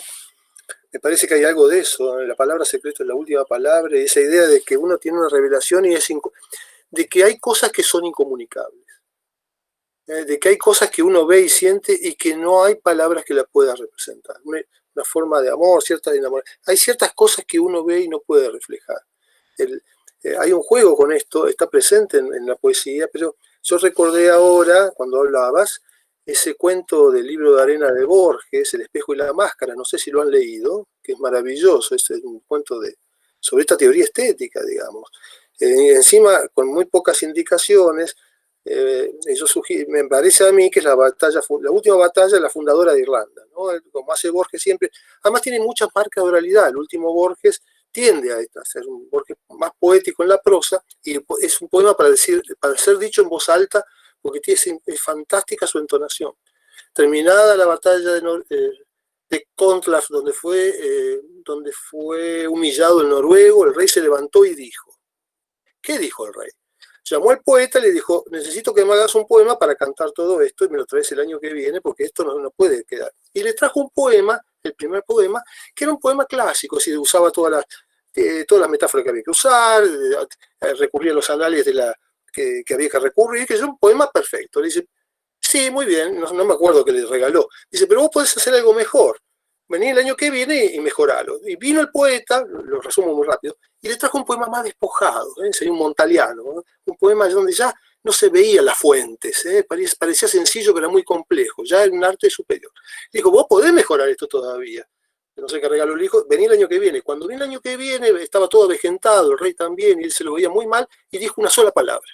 Cuando dice esa palabra, el rey abandona el trono y le da una daga, él se suicida, porque había dado con la palabra belleza, o sea, había dado la palabra esa que es incomunicable, secreta, misteriosa, de la belleza. Entonces, digamos, el rey se convirtió de alguna manera en Edipo, se fue por los caminos, Edipo en Colonia, y el poeta se suicidó. Entonces, es eso de encontrar ese secreto, esa belleza, esa epifanía, está presente en la literatura. Disculpen que no me voy de tema, pero esto está presente en los poetas. Y este poema es brillante en ese sentido. Primero, hay un trabajo, Calvino dice algunas cosas de este poema, pero es un poema que ha tenido enorme resonancia, porque cuando Montale cumple 80 años, Sanguinetti le hace un homenaje analizando este poema. Y hace un homenaje, entre otras cosas, junto con Gramsci, o Gramsci había leído los textos de Gramsci, había una lectura de Tolstoy, parece que Montale leía Tolstoy también, y los cuadernos, las memorias de la niñez, adolescencia y adultez. Y en la adolescencia, Tolstoy anota que, digamos, que él tenía la costumbre, digo esto porque es una fuente, ¿no?, de darse vuelta rápidamente, a ver si podía ver la nada. Entonces, parece ser que eso es una influencia importante, o alguno la señala con este poema, pero le digo, lo que dice Gramsci le dice en italiano, ¿está? Pero, a ver, faceva venire il capogiro, voltándose improvisamente, para observar si hubo un momento de nada antes de que el espíritu hubiera creado la realidad. Fíjense qué interesante, ¿no? Esto lo dice Gramsci, pero lo dice, yo no tengo el libro de Tolstoy, ¿no? Pero de alguna manera, con esto no se explica el poema, pero sí que esta lectura de alguna manera le dio la imagen, ¿no? Eso de darse vuelta rápidamente a ver qué hay detrás. Acá no está la sombra, acá está la nada. O sea, es un poema enormemente complejo, por eso ha llamado tanto a que Calvino y otros perseveren en esto, porque hay un delante y un atrás. Primero hay una esterilidad, que es la mañana en un aire de vidrio, es el frío, fíjense que en la naturaleza otra vez está el viento, pero el viento que voy creando yo mientras camino porque el aire está helado. De la mañana, dice Calvino, este es un poema que yo lo recitaba de memoria cuando me iba al colegio o algo, si no dices lo agregué yo, pero yo lo haría, digamos, la mañana es temprano, árido, vidrio árido. Fíjense qué hermosa metáfora para el frío, volviéndome, veré hacerse el milagro, la nada a mis espaldas, el vacío, o sea, formas de la nada detrás de mí, con terror de borracho. Entonces, ahí lo que decía acá el compañero que estaba hablando, está muy interesante porque acá está como explicitada la epifanía y con el terror de borracho. Ese terror de borracho es una de las formas que tiene también Montale de mostrar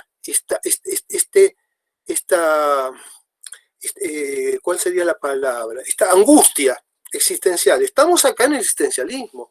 Acá está dialogando de alguna manera con Svevo, y con Leopardi. La naturaleza nos da felicidad y que hay que aceptar el dolor y el destino del hombre, que es la nada. Esto diría Svevo, su novela, esto diría, es lo que dice Leopardi. Entonces yo recordaba El infinito, porque siendo un poema tan importante de Leopardi, y que hay las lecturas de Gassman hermosas en YouTube, lo invito, esos versos finales, si me permiten,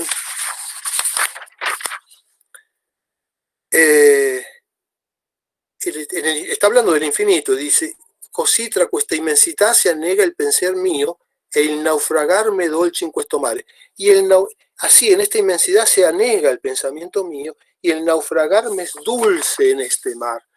Es esa idea del infinito, pero que es el disolverse y en la nada. Son versos que le fascinaban a Nietzsche, por ejemplo, ¿no?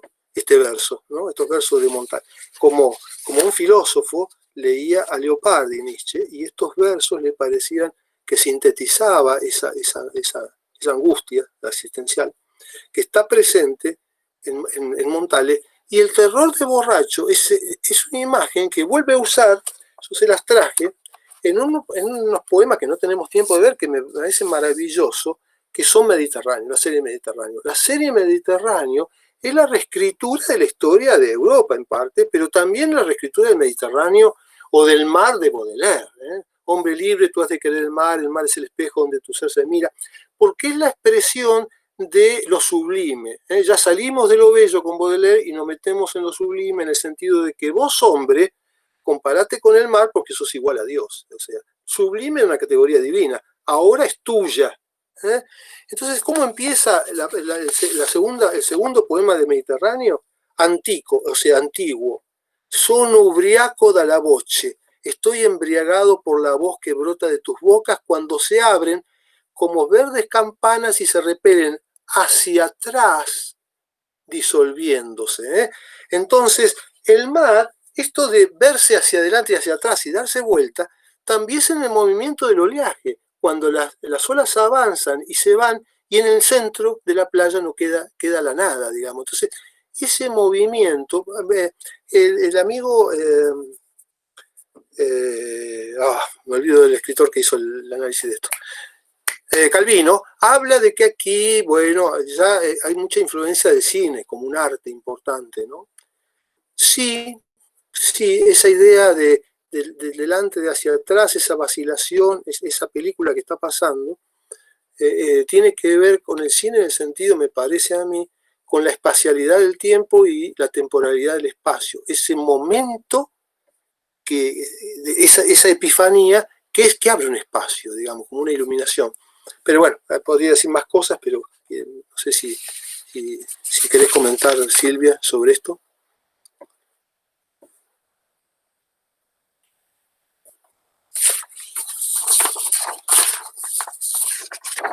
No te escucho.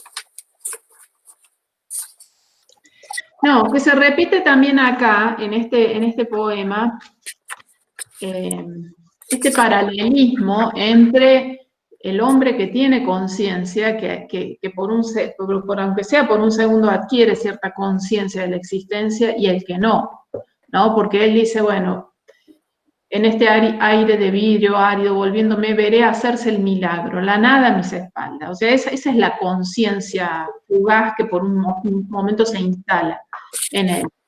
Luego, como en una pantalla, se detendrán de pronto colinas, casas, árboles, para el común engaño. En ese común engaño está esta alusión al hombre común también, al que no se detiene a pensar en esto, ¿no? El que no tiene la posibilidad de tener esta epifanía reveladora acerca de la precariedad de la existencia, que en eso sí veo esa fuerte conexión con Leopardi, que se resignifica, que se reescribe en este poema, ¿no?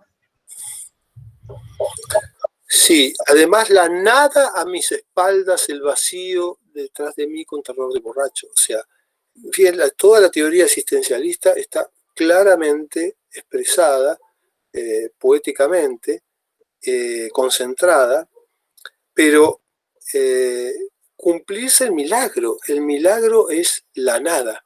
Entonces, fíjense, como bien decía la cita anterior, luego se empieza a reintegrar la realidad, como en pantalla. Por eso la alusión que Calvino destaca del cine. El cine en estos años era una revelación en Italia increíble, era el magisterio del arte, lo cual está bien, porque como en la ópera en el siglo XVIII concentraba casi todas las artes, ¿no?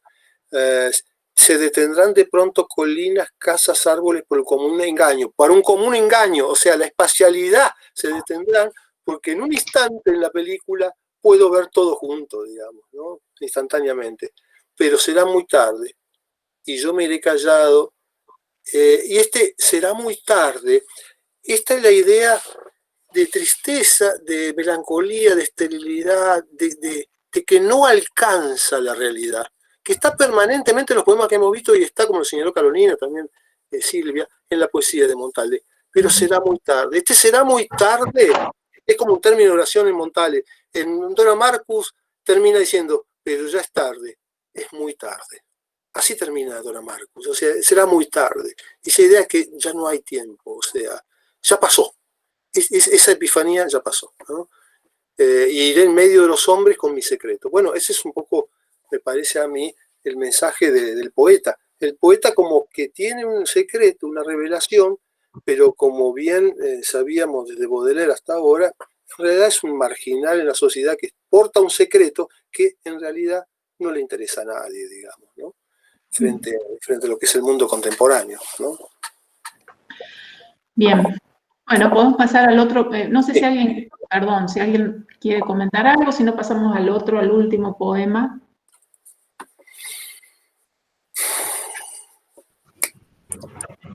Bien, lo escuchamos.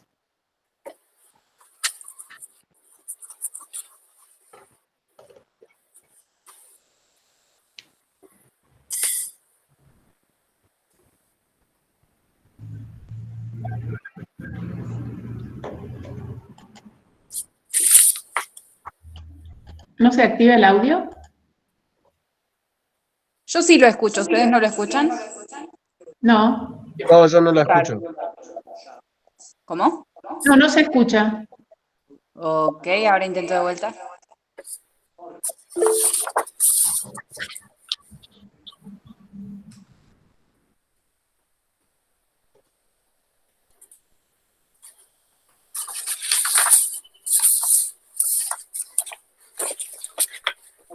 No puedo hacer que se escuche. Silvia, ¿lo querés leer vos de última? Bueno. Portami il girasole ch'io lo trapianti nel mio terreno bruciato dal salino e mostri tutto il giorno agli azzurri specchianti del cielo l'ansietà del suo volto giallino. Tendono alla chiarità delle cose oscure, si esauriscono i corpi in un fluire di tinte, queste in musiche, svanire e dunque l'avventura delle venture. Portami tu, la pianta che conduce, dove sorgono bionde trasparenze, evapora la vita quale essenza. Portami il girasole impazzito di luce. Tráeme el girasol para que lo trasplante en mi terreno árido por el salino viento y muestre todo el día a los azules espejeantes del cielo la ansiedad de su rostro amarillento. Tienden a la claridad las cosas oscuras, se consumen los cuerpos en un fluir de tintes, estos en música. Desvanecerse es, pues, la ventura de las venturas. Tráeme tú la planta que conduce a donde surgen rubias transparencias y vapora la vida como esencia. Tráeme el girasol loco de luces. Bueno, todo tuyo, este poema. Todo tuyo. Bueno, estamos entre un poema maravilloso. Bueno, son todos maravillosos, ¿eh? A mí me emociona mucho Montale, pero este es un poema donde salimos de la negatividad y pasamos a uno de los centros de Montale que tiene que ver con el amor, ¿eh? Tiene que ver con la reconstrucción de ese terreno árido que también describió Carolina y Silvia, venimos hablando ayer, en la posibilidad del amor, ¿eh? Tráeme el girasol para que lo trasplante en mi terreno ardido por el salino viento. Mi terreno, o sea, yo, que soy este espacio árido y salado, tráeme el girasol. Pero aquí es un poema que tiene un espesor increíble. Primero, acá está presente las correspondencias bodelerianas, ¿no? Entre otras cosas generales. Yo, para decirles algo, tiene un poema, mostri tutto il giorno agli azzurri specchianti, los azules espejeantes. No voy a hablar de lo que significan los azules en la poesía francesa y lo que tiene que ver el azul, que el azul es mucho más que el azul, y ustedes saben, el azul, como forma de ese secreto del que venimos hablando, del misterio. Pero más allá de eso, el espejeante es una palabra clave en Montale también, y hay un poema de él, no en este libro, sino en las ocasiones, que se llama Correspondencias. Y en esa correspondencia, que le voy a leer solo un verso, os les voy a comentar un verso, primero aparece otra vez el tema de los limones, y aparece otra vez espejeante. Fíjense, un fragmento nada más. La mano que toca la maleza del bosque y pespunta la trama del corazón con las puntas del pajar es esa que madura, escuchen, pesadillas de oro espejándose en las acequias, o sea, pesadillas de oro espejeándose en las acequias. Tenemos otra vez la imagen de los limones o algo que está que es el oro que está espejeándose en las acequias, en ese ámbito nuevamente de los limones. ¿En qué? En versos centrales de correspondencias de Montale, correspondencia como si fuese una reescritura en tono montaliano del poema de Baudelaire, pero totalmente apropiándose eso. Y aquí está. Ahora, ¿cuál es el secreto que está detrás de este poema? Este poema inaugura su relación amorosa con Clesia, que es el girasol en la tradición clásica. Él tiene un amante, una de sus amantes, que es Irma Brandeis, que es una especialista en literatura italiana, un especialista en el divino poema, en Dante, en la Divina Comedia. Este es un homenaje secreto, como hacían los barrocos, porque es un especialista en barroco también, a su amor, digamos. Ese amor es el girasol, es Clesia. Ustedes conocen la historia, ¿eh? Eran dos ninfas, lo voy a hacer muy sencillo. Afrodita, que está celosa de Apolo, hace que lo castiga a estas dos ninfas, a una siendo la amante de Apolo y a las hermanas, y a Clisia amando a Apolo, pero que nunca sea correspondida. Entonces Clisia está toda su vida, voy a resumir muy rápidamente, siguiéndolo a Apolo para ver si la corresponde, desde que amanece hasta que oscurece. La sigue permanentemente, deja de comer, se va deshidratando, va muriendo hasta que se incorpora a la tierra y aparece como un heliotropo, como un girasol. Por eso el girasol de alguna manera permanece en la leyenda, en esta leyenda, que está en las metamorfosis de Ovidio. Tal es así, y ahora les voy a contar, que hay un libro, uno de los libros de La Bufera de Altro de Montale, que se llama la Tormenta y algo más, que está de alguna manera dedicado a Clisia. Son todos poemas amorosos a Clisia, al girasol, a esa amante Irma Brandeis. Entonces, cuando él está diciendo, tráeme el girasol para que lo trasplante, o sea, vos, Clisia, vas a ser la que va a convertir este desierto juntos en un hombre verdadero, o en un poeta, o en aquello que me saca de la esterilidad. Porque fíjense el último verso, tráeme tú la planta que conduce a donde surgen rubias transparencias y evapora la vida como esencia. No habíamos escuchado mucho de estas cosas en los poemas anteriores. Tráeme el girasol loco de luces. Es una maravilla esto, porque ya no es el girasol, es toda la luz, loquito, loco de luz. Además, esa locura es la locura del amor, ¿no? Porque cuando uno está loco, cuando está enamorado, digamos, no sé que esté tomando alguna cosa, pero hablo en serio, esa locura positiva, digamos, ¿no? Pero además es muy interesante esto, porque Clesia, uno de los encuentros con ella, que venía de Estados Unidos, se produce en 1938, muy posteriormente a esto, porque es un amor de toda la vida, en Florencia, en la primavera en Florencia, en un día que se produce un disparo, perdónenme, un disparo, un crecimiento, como podríamos decir, de mariposas o de luciérnagas. En este caso es de una pequeña oruga, un bichito que llena el cielo de blanco. Ese mismo día poético, donde él se va a encontrar con Clesia, llega el tren con Hitler a Florencia al encuentro con Mussolini para hacer el pacto fascista Italia-Alemania. Y el poema es un poema maravilloso, que ustedes lo pueden buscar, se llama Primavera Hitleriana. En ese poema, Primavera Hitleriana, se me pone la piel de gallina cuando yo cuento estas cosas, pero en realidad él está describiendo estas dos situaciones y hace un homenaje a Clisia, la menciona como Clisia, como nombre de amante secreto, como hacían los barrocos.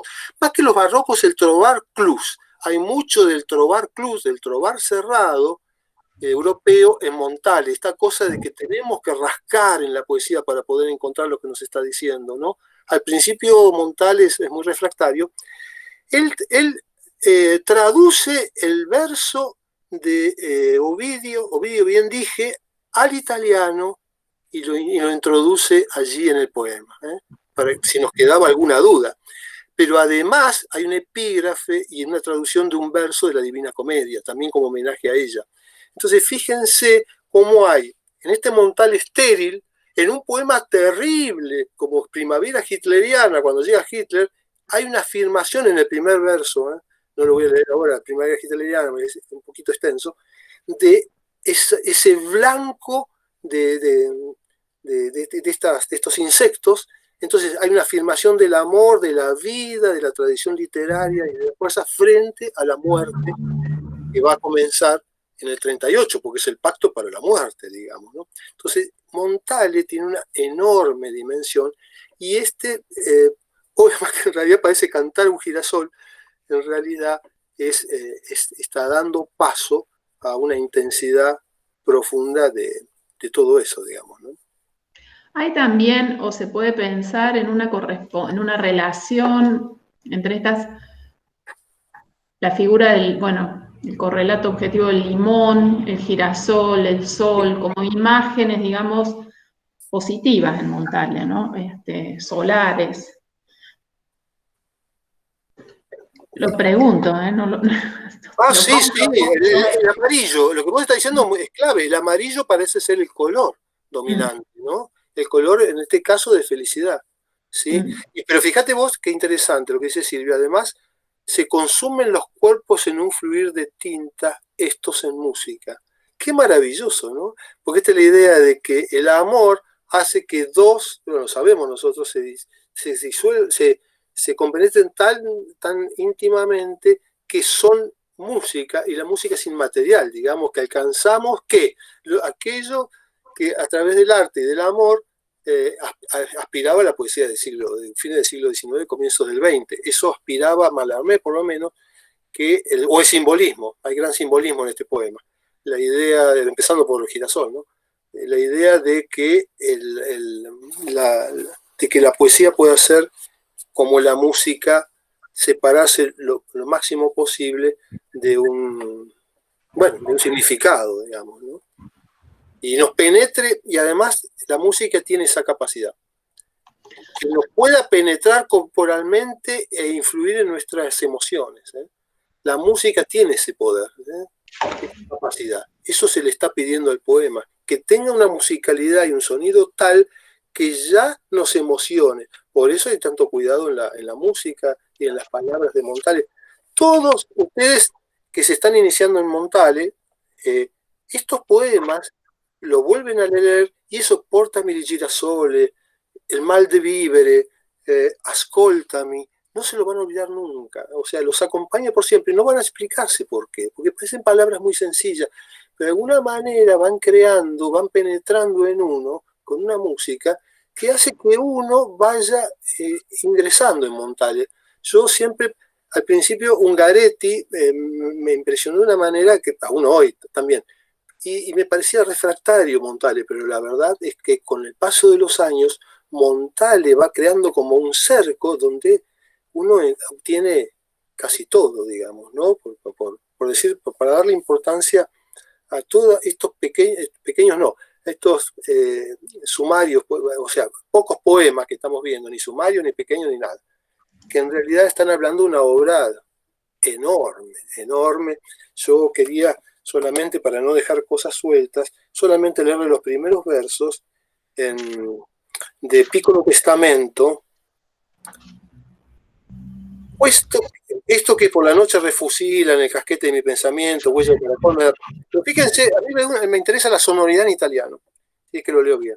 Questo che a notte valugina nella calota del mio pensiero, traccia madre perlacchea di lumaca o esmeriglio di vetro calpestato. Bueno, fíjense eso, esa sonoridad. Parece que estuviésemos buscando ya ni siquiera melodía. No estamos acá en el ámbito de la melodía, sino estamos en el ámbito casi de la percusión. Estamos acá, si ustedes quieren, en la vanguardia, pero con una... ¿Por qué? Porque está esperando, fíjense, y un Lucifer sombrío, digo la traducción, descenderá sobre una proa del Támesis, del Hudson o del Sena, sacudiendo las alas de betún casi estropeada de fatiga para decirte, ya es la hora.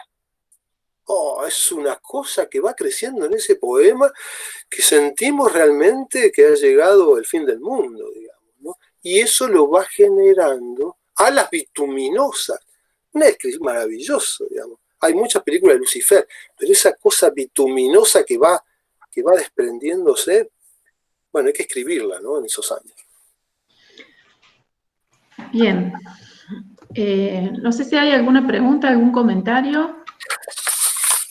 Yo quería hacer un comentario que no sé si está relacionado con lo que Magdalena, ¿puede ser? Sí, Magdalena decía al comienzo de la clase que pensemos...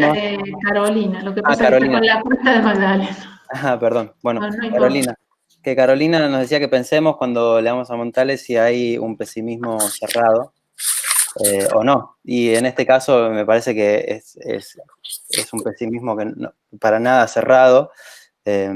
Y me llamó mucho la atención la palabra desvanecerse, que no se usa como el yo siento que no se usa como el desvanecerse de los huesos de sepia, sino desvanecerse como lo dice la última parte, como vapor a la vida, como esencia, ¿no? Como desvanecerse, pero como un vapor que está relacionado con la vida. Sí, es así, es positivo. Está muy bien cerrar con un poema que nos da un Montale con una esperanza, digamos, ¿no?